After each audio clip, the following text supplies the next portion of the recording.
논리를 쏜다. 말벌즈 출격. 안녕하세요. 말벌즈 팀장 배지윤, 팀원 김소연입니다. 저희가 선택한 주제는 유전자 편집 기술 규제해야 하는가입니다. 찬성 측과 반대 측의 의견을 번갈아 토론하며 기술과 윤리에 대한 균형점을 함께 고민해 보겠습니다. 제가 찬성 측이고 제가 반대 측에서 토론을 진행하고자 합니다. 먼저 찬성 측 발언 시작하겠습니다. 안녕하세요. 저는 유전자 편집 기술에 대한 규제를 찬성합니다. 유전자 편집은 질병을 치료하고 인간의 삶을 개선할 가능성이 있지만 그만큼 윤리적, 사회적, 과학적 위험도, 부작용과 윤리적 문제도 매우 큽니다. 2019년 네이처 자매지인 Genetics in Medicine에 게재된 논문에 따르면 유전자 편집 기술은 여전히 오픈 타겟 문제를 완전히 해결하지 못해 장기적으로 안정성이 입증되지 않았다고 합니다. 이는 우리가 사람의 생식세포나 배아를 편집할 경우 의도치 않은 유전적 문제가 자손에게까지 이어질 수 있다는 걸 의미합니다. 네, 안녕하세요. 저는 유전자 편집 기술 규제에 반대합니다. 물론 기술적 위험은 존재하지만 이 기술이 주는 이점은 그보다 훨씬 큽니다. 실제로 2023년 미국과 영국에서는 유전자 치료제 캐스게비가 공식 승인되었습니다. 이 약은 경상적혈구병과 베타 지중해 빈혈 같은 유전 질환을 치료할 수 있으며 부작용을 최소화했다는 평가를 받고 있습니다. 2025년 MIT와 브로드 연구소에서는 유전자 편집 정확도를 30% 이상 높인 차세대 시스템을 개발해 기술적 안정성을 더욱 보완하고 있습니다. 네, 반대측 입장 잘 들었습니다.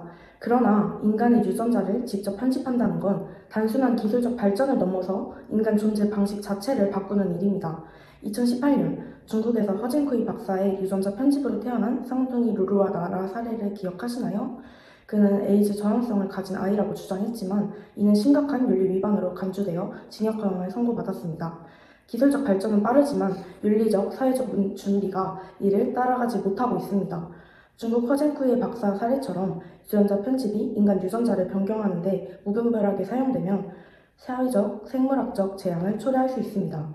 디자이너 베이비처럼 외모, 지능을 선택하는 시대가 올 경우 사회적 불평등은 더욱 심화될 것입니다. 이는 단순한 과학기술 문제가 아닌 인권, 생명, 존엄의 문제입니다. 네, 찬성 측 입장 잘 들었습니다.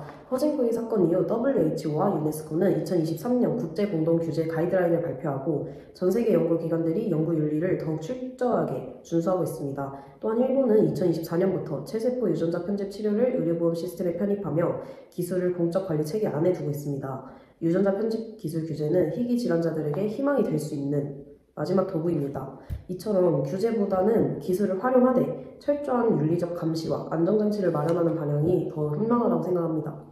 네, 그래서 저는 부분적 규제가 아닌 최소한의 국제적 합의와 법적 제도화가 꼭 필요하다고 보는 겁니다. 유전자 편집은 치료 목적일 때와 우생학적 목적일 때는 전혀 다른 문제가 되거든요. 규제가 없다면 일부 부유층만이 유전자 편집 기술을 이용해 외모와 능력을 인위적으로 개선할 수 있을 것입니다. 유럽 생명윤리연구소는 2025년 발표한 보고서에서 기술이 상업적 이익 중심으로 발전할 경우 사회적 격차가 심화된다고 경고했습니다. 따라서 이 기술은 충분한 논의와 규제 없이 상용화되어서는 안 됩니다. 네, 그 부분도 이해합니다. 그렇기에 저는 적절한 수준의 규제와 통제 하에서 기술을 발전시켜야 한다는 입장입니다. 기술을 막을 것이 아니라 사회적 가치와 윤리 기준을 세우고 책임 있는 사용을 교육하는 방식으로 접근해야 합니다. 미국 국립보건원은 또한 2025년 유전자 편집 연구 심사 절차를 대폭 강화해서 승인된 연구만 공적 자금 지원을 허용하고 있습니다. 기술을 현명하게 활용하는 방향을 잡아가는 것이 현실적인 해법이라고 생각합니다. 네, 양측의 최종 변론 시작하겠습니다. 먼저 찬성 측입니다. 유전자 편집 기술은 인류의 미래를 바꿀 수 있는 무한한 가능성을 지녔습니다. 하지만 그만큼 위험성과 윤리적 고민이 동반됩니다. 기술의 무분별한 확산을 막기 위해서는 명확한 법적 규제와 국제적 합의가 필수적입니다. 생명은 기술보다 우선되어야 하며 책임 있는 태도가 필요합니다. 네, 반대측 최종 변론 시작하겠습니다. 유전자 편집 기술은 인간을 고통으로부터 구할 수 있는 열쇠입니다. 기술을 두려워하기보다는 안정성과 윤리적 책임을 전제로 연구와 발전을 허용해야 합니다. 기술은 멈출 수 없습니다. 현명한 사회적 논의와 제도적 보완으로 인류 모두가 이 혜택을 공평하게 누릴 수 있어야 합니다. 네, 오늘 토론을 통해 유전자 편집 기술의 장점과 윤리적 책임의 균형이 얼마나 중요한지 다시 생각해보게 됩니다.